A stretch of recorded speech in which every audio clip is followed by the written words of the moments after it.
News और आपके साथ मैं हूं अनुराग मुस्कान। आइए शुरू करते हैं खबरों का सिलसिला सुपरफास्ट 100 में। नमस्कार, मैं हूं तान्या दवे। सबसे पहली खबर का रुख करते हैं। बीजेपी की ओर से पीएम कैंडिडेट के लिए नरेंद्र मोदी की उम्मीदवारी के इसी समय ऐलान पर लालकृष्ण आडवाणी सहमत नहीं हुए हैं। उन्होंने साफ कह दिया है कि अभी मोदी के नाम के ऐलान से भ्रष्टाचार और महंगाई जैसे मुद्दे दब जाएंगे, इसलिए 5 राज्यों में विधानसभा चुनाव के बाद ऐलान हो तो अच्छा होगा।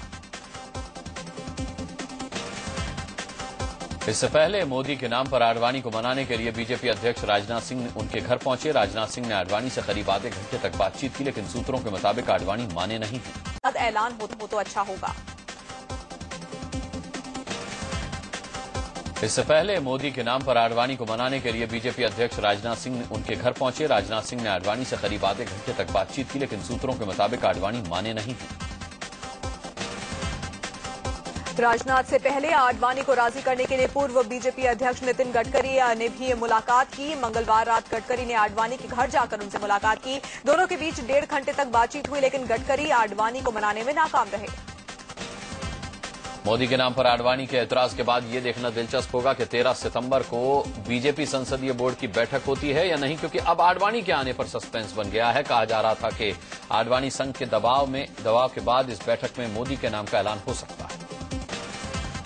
नरेंद्र मोदी को बीजेपी से पीएम पद का उम्मीदवार बनाए जाने की तैयारियों पर केंद्रीय गृह मंत्री सुशील कुमार शिंदे ने चुटकी ली है। उन्होंने मोदी का नाम लिए बगैर कहा कि आजकल कोई भी रमो सामो दामो पीएम कैंडिडेट बन जाता है। प्रधानमंत्री की घोषणा कोई भी कर सकता है, कोई भी छोटी बड़ी पार्टी कर सकता है। कल रामू शामू दामू कोई भी कर सकते हैं, उसमें कोई बात नहीं है, कोई भी कर सकता है। उनके पार्टी का वो सवाल है, लेकिन हमारा नेता तो राहुल गांधी है, वो तो हमने बोल दिया है पहले ही।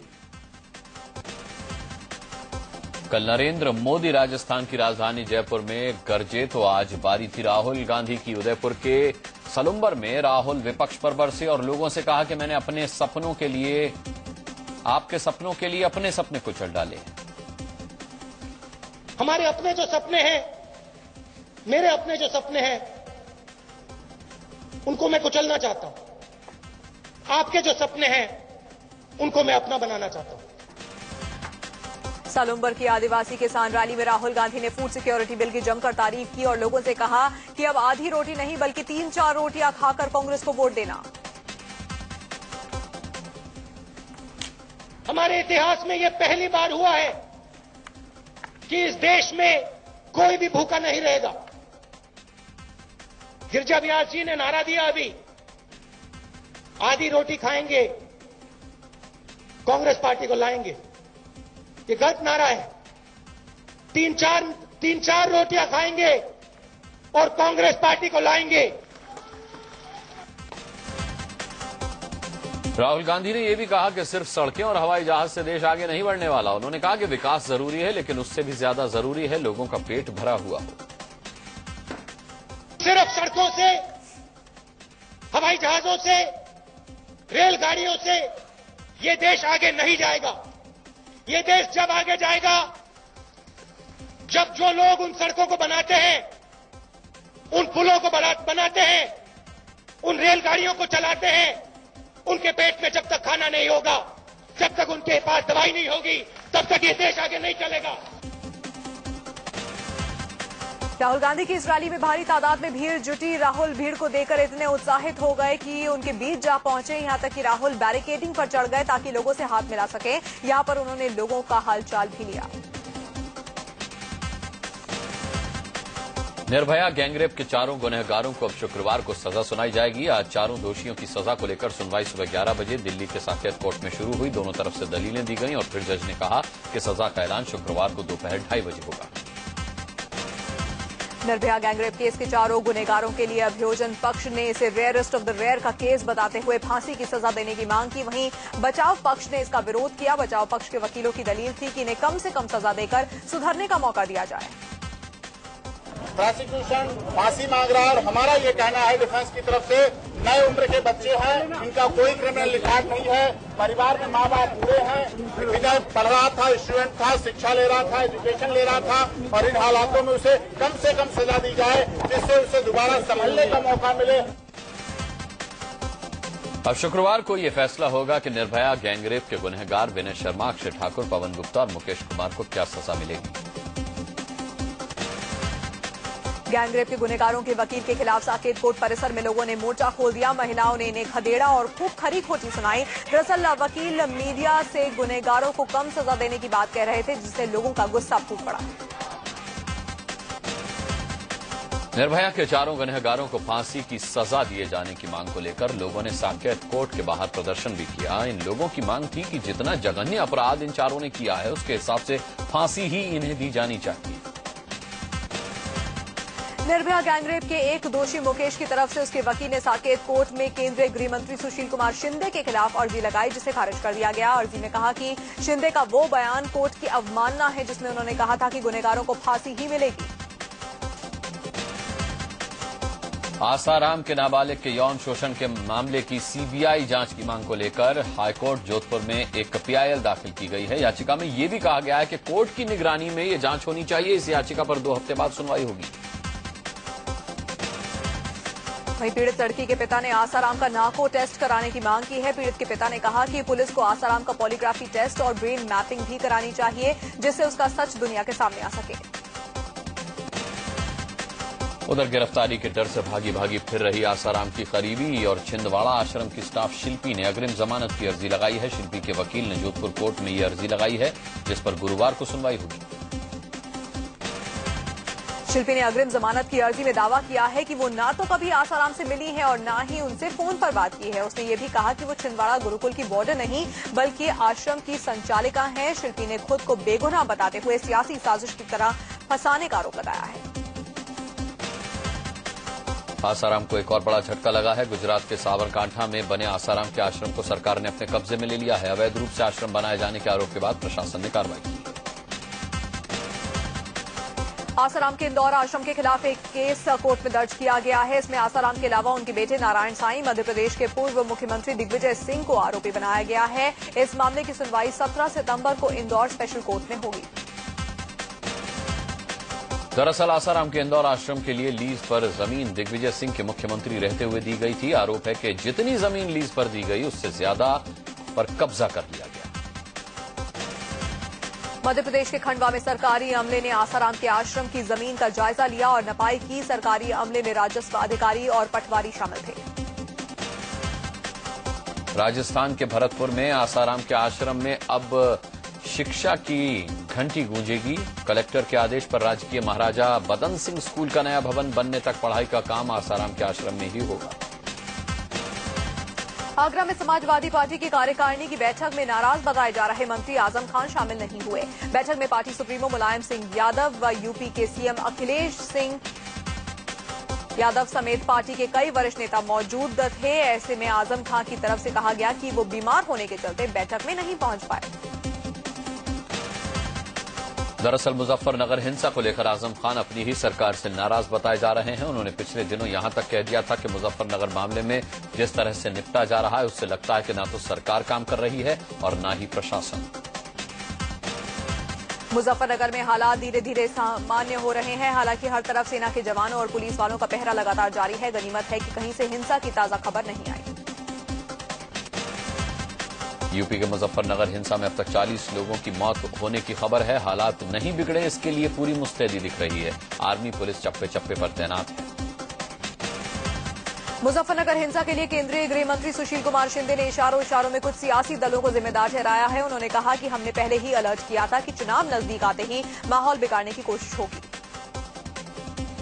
जैसे जैसे इलेक्शन नजदीक आएगा वही कई पॉलिटिकल पार्टीज ये काम कर सकती है, इस प्रकार का हमने इंफॉर्मेशन दे दिया था।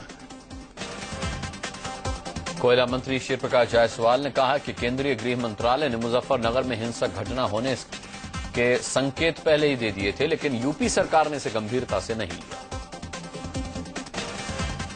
यूपी सरकार में कैबिनेट मंत्री शिवपाल सिंह यादव ने मुजफ्फरनगर हिंसा के लिए सीधे सीधे बीजेपी को जिम्मेदार ठहराया है।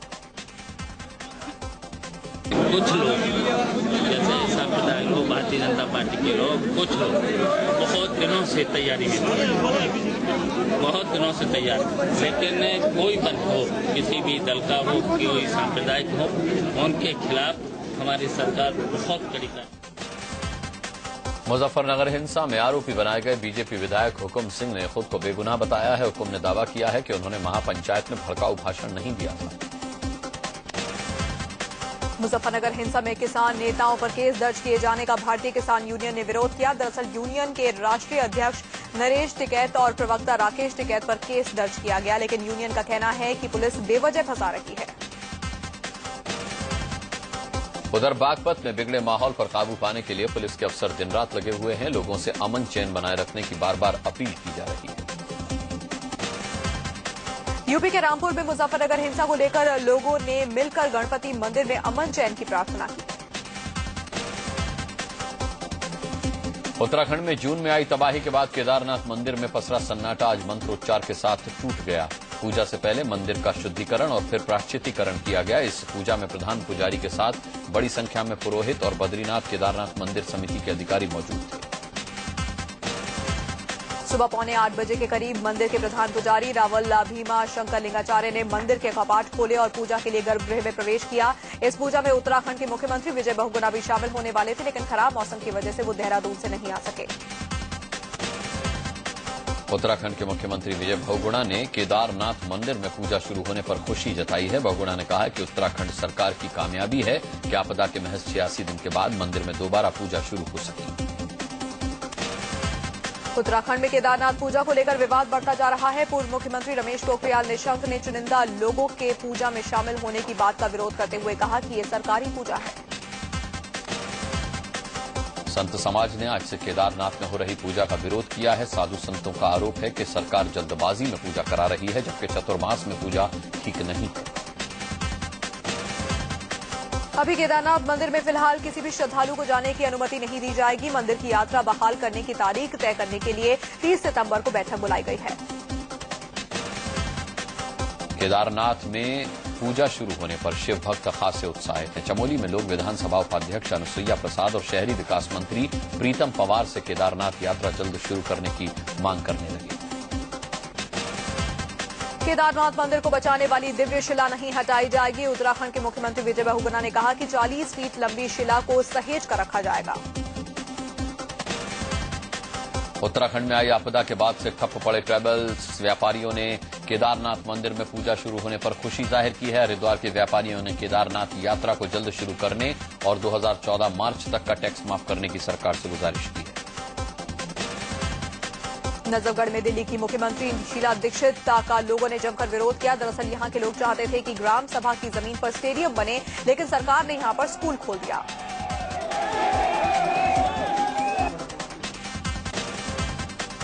हरियाणा के पूर्व मुख्यमंत्री ओम प्रकाश चौटाला को सुप्रीम कोर्ट से भी राहत नहीं मिली। जेबीटी घोटाले में सजा पाए चौटाला ने इलाज के लिए मिली अग्रिम जमानत की मियाद और बढ़ाने की मांग की। हरियाणा के अंबाला शहर से कांग्रेस विधायक विनोद शर्मा ने विधानसभा में सामान्य वर्ग के गरीबों को 10% आरक्षण देने का प्रस्ताव रखा, जिस पर मुख्यमंत्री भूपेंद्र सिंह हुड्डा ने सदन को भरोसा दिलाया कि सामान्य वर्ग के गरीब परिवारों को नौकरी और शिक्षण संस्थानों में दाखिले के लिए 10% आरक्षण का लाभ सुनिश्चित किया जाएगा।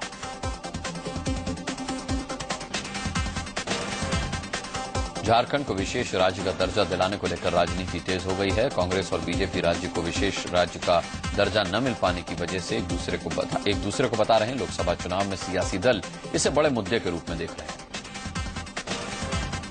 शिवसेना प्रमुख उद्धव ठाकरे ने राहुल गांधी को पीएम पद का योग्य उम्मीदवार बताने पर प्रधानमंत्री मनमोहन सिंह को आड़े हाथे लिया है। पार्टी के मुखपत्र सामना में उद्धव ठाकरे ने लिखा है कि राहुल को योग्य उम्मीदवार बताना भी अपराध है। कोलगेट की गायब फाइलों और दस्तावेजों के बारे में कोयला मंत्री 2-3 दिनों में सीबीआई को जानकारी देंगे। कोयला मंत्री श्री प्रकाश जायसवाल ने कहा कि अधिकतर फाइलें मिल गई हैं और जिन फाइलों को खोजा नहीं जा सकता उनकी जानकारी सीबीआई को दे दी जाएगी। अमेरिका में मेडिकल चेकअप के बाद कांग्रेस अध्यक्ष सोनिया गांधी देश लौट आई हैं। 2 सितंबर को वो अपनी बेटी प्रियंका गांधी के साथ अमेरिका गई थीं। दरअसल एनसीपी सुप्रीमो शरद पवार ने महाराष्ट्र के मुख्यमंत्री पृथ्वीराज चौहान पर हमला करते हुए कहा था कि फाइलों पर साइन करने से मुख्यमंत्री के हाथ कांपते हैं। मुंबई बीजेपी अध्यक्ष आशीष शेलार ने पवार के बयान के बाद हमला बोला। उन्होंने कहा कि महाराष्ट्र सरकार को लकवा नहीं मारा बल्कि वो पूरी तरह मर चुकी है। पाकिस्तान ने एक बार फिर सीज फायर का उल्लंघन किया है। जम्मू कश्मीर में पुंछ जिले के बालाकोट सेक्टर में पाकिस्तानी सैनिकों की तरफ से फायरिंग की गई। भारतीय सैनिकों की तरफ से भी जवाबी फायरिंग की गई। लश्कर के आतंकी अब्दुल करीम टुंडा को एक बार फिर से पुलिस रिमांड में भेज दिया गया है। दिल्ली की एक अदालत में टुंडा को पेश किया गया, जहां से उसे 7 दिनों की पुलिस रिमांड दी गई। रुपए में आज भी मजबूती देखी गई। बुधवार को $1 के मुकाबले ₹46 की मजबूती के साथ 63.38 पर रहा। नए गवर्नर के आने से अब तक रुपए ने शानदार वापसी करते हुए 300 से भी ज्यादा पैसों की छलांग लगाई है। शेयर बाजार ने भी उम्दा कारोबार किया। सेंसेक्स मंगलवार को मामूली बढ़त के साथ 19,957 पर 97 पर बंद हुआ था, जबकि निफ्टी 16 अंकों की बढ़त के साथ 5,913 पर बंद हुआ। गाजियाबाद रेलवे स्टेशन में आग लगने से अफरा तफरी मच गई। यहां रेलवे स्टेशन के प्लेटफॉर्म नंबर 19,957 पर 97 पर बंद हुआ था, जबकि निफ्टी 16 अंकों की बढ़त के साथ 5,913 पर बंद हुआ। गाजियाबाद रेलवे स्टेशन में आग लगने से अफरा तफरी मच गई। यहां रेलवे स्टेशन के प्लेटफॉर्म नंबर 3 पर बने मालखाने में भीषण आग लग गई। सुबह करीब 4 बजे ही मालखाने से धुआं निकलने लगा था। बाद में आग ने भीषण रूप ले लिया। आग की वजह से 3 ट्रकों की आवाजाही को रोकना पड़ा और दर्जनों ट्रेनें लेट हो गईं। जयपुर से गुड़गांव आ रही एक कार में अचानक आग लग गई। यह हादसा मानेसर के पास हुआ। गनीमत ये रही कि कार चलाने वाले शरद चंद्रा गाड़ी से मौका रहते बाहर निकल आए। मानेसर में मारुति रिट्ज कार में लगी इस आग की वजह शॉर्ट सर्किट बताई जा रही है। हाईवे पर हुए इस हादसे की खबर मिलने के बाद फायर ब्रिगेड की गाड़ी मौके पर पहुंची, लेकिन जब तक आग पर काबू पाया जाता कार पूरी तरह से जल चुकी थी। लखनऊ के चिड़ियाघर में काले हिरणों की मौत से हड़कंप मचा हुआ है। यहां 44 में से 11 ब्लैक बक्स की मौत हो चुकी है। सरकार ने इन मौतों को छिपाने की कोशिश की, लेकिन इंडिया न्यूज के कैमरों ने हकीकत कैद कर दी। इन हिरणों की मौत की वजह जानने के लिए बरेली से विशेष तौर पर बुलाई गई IVRF की टीम इन हिरणों की मौत की ठोस वजह नहीं बता पाई और ब्लैक बक को दिए जाने वाले खाने, पानी के नमूने और विस्ट्रा लेकर लौट गई। ब्लैक बक्स की इन मौतों के पीछे चिड़ियाघर से गुजरते गंदे नाले को एक वजह माना जा रहा है। माना जा रहा है कि इस नाले से फैले इन्फेक्शन के चलते इनकी मौत हुई है। लखनऊ मेट्रो प्रोजेक्ट के नाम पर यूपी सरकार पब्लिक पर टैक्स लगाने वाली है। सरकार ने कार खरीद पर 5 से 10,000 और बाइक खरीद पर 2,000 का ग्रीन टैक्स लगाने की तैयारी की है। दिल्ली में फिरोज शाह रोड पर 2 लग्जरी कार आपस में भिड़ गईं। गनीमत रही कि हादसे में कोई हताहत नहीं हुआ। एक कार को महिला जबकि दूसरी कार को एक शख्स चला रहा था। राजस्थान के हनुमानगढ़ में एक बैग में लड़की की लाश मिलने से हड़कंप मच गया है। पुलिस के मुताबिक लड़की की गोली मारकर हत्या करने के बाद उसे बैग में डालकर सड़क किनारे फेंक दिया गया। ग्रेटर नोएडा के एक स्कूल में रैगिंग के दौरान लड़की को छेड़ने से मना करने पर सीनियर छात्रों ने एक छात्र की बुरी तरह से पिटाई कर दी। पीड़ित छात्र की हालत गंभीर बनी हुई है। दिल्ली के गाजीपुर इलाके में 24 साल के युवक की गोली मारकर हत्या कर दी गई। युवक का नाम संतोष कुमार गुप्ता बताया जा रहा है और वो गाजियाबाद के खोड़ा का रहने वाला था। मुंबई के नाला सुपारा में 13 साल की बच्ची के यौन शोषण की कोशिश के आरोप में उसकी मां और उसके प्रेमी को गिरफ्तार किया गया है। आरोप है कि इस महिला ने अपनी बेटी को प्रेमी के हवाले करने की कोशिश की, लेकिन वक्त रहते पुलिस ने दोनों को गिरफ्तार कर लिया। पानीपत के विकासनगर इलाके में एक पिता पर अपने 7 महीने के बेटे को जहर देकर मार डालने का आरोप लगा है। बताया जा रहा है घरेलू कलह की वजह से आरोपी ने बच्चे को दूध में जहर मिलाकर पिला दिया। हरियाणा के यमुनानगर में एक नौजवान ने लड़की की ओर से शादी का प्रस्ताव ठुकराए जाने के बाद खुद को चाकू से गोद लिया। गंभीर हालत में लड़के को यमुनानगर ट्रॉमा सेंटर में भर्ती करवाया गया। राजस्थान के जोधपुर में पुलिस ने 2 करोड़पति चोरों को गिरफ्तार किया है। पुलिस ने बताया कि इन लोगों ने एक बैंक कर्मचारी को झांसा देकर 21 लाख रुपए लूटे थे। मध्य प्रदेश के शाहजहांपुर में पिछले 4 दिनों से एक हाथी पानी के तालाब में फंसा हुआ है। दलदल में फंसे हाथी को निकालने के लिए प्रशासन की तरफ से अब तक कोई कोशिश नहीं की गई। अभिनेता सलमान खान ने पूरे भक्ति भाव से बप्पा को विदाई दी। बप्पा की विदाई से पहले सलमान अपनी बहन अलवीरा के घर गणपति पूजा के लिए पहुंचे। सलमान के घर पर काम चलने की वजह से इस बार उनकी बहन के घर गणपति की प्रतिमा स्थापित की गई थी।